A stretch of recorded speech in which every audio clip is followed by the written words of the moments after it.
it is time for some real education. And in that week, that is all surrounding Harrison Bergeron, the brilliant short story by Kurt Vonnegut Jr., published in 1961. This is a dystopian short story science. This is a dystopian science fiction short story, and it is really, really good.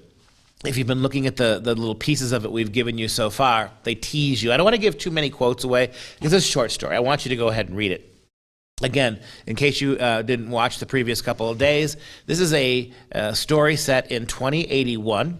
The 211th, 12th, and 13th Amendments of the Constitution have just been passed, and they dictate that all Americans are fully equal and not allowed, therefore, to be smarter or better looking or more physically able than anyone else.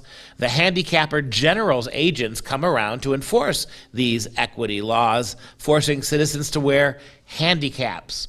Handicaps is what the handicap general does. He passes them out. Masks for those who are too beautiful. Loud radios that disrupt thoughts inside the ears of intelligent people. And heavy weights for the strong or the athletic. And here's our quote for today's installment. The ballerinas weren't really very good.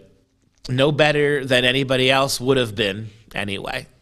The ballerinas, because of the artificial handicaps that, and imagine being a ballerina and having these weight casts around you so that you couldn't be very good because you didn't want to cause a trauma to other girls and men who, well, in this case, girls who could not dance very well. Quote, the ballerinas weren't really very good. Well, no better than anybody else would have been anyway, because everybody's equal. And here's the thing.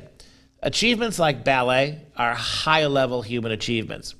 To not let ballerinas exceed most of us athletically is to do away with ballet altogether. And this is what the progressives want.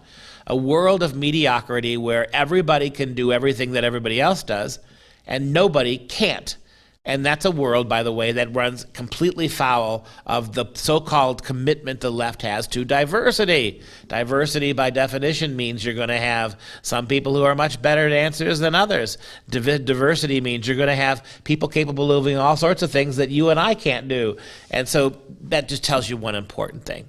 All this commitment to diversity on the part of the left, it's all just empty virtue signaling, because when push comes to shove, equity is the future, inclusion and equity, and that means actual diversity is going to have to go away.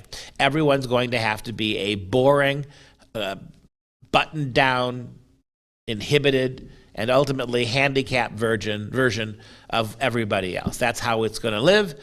Once you plug equity and inclusion in for liberty and opportunity, you have a socialist country, and things are just going to get worse. And Harrison Bergeron predicted this a long time ago,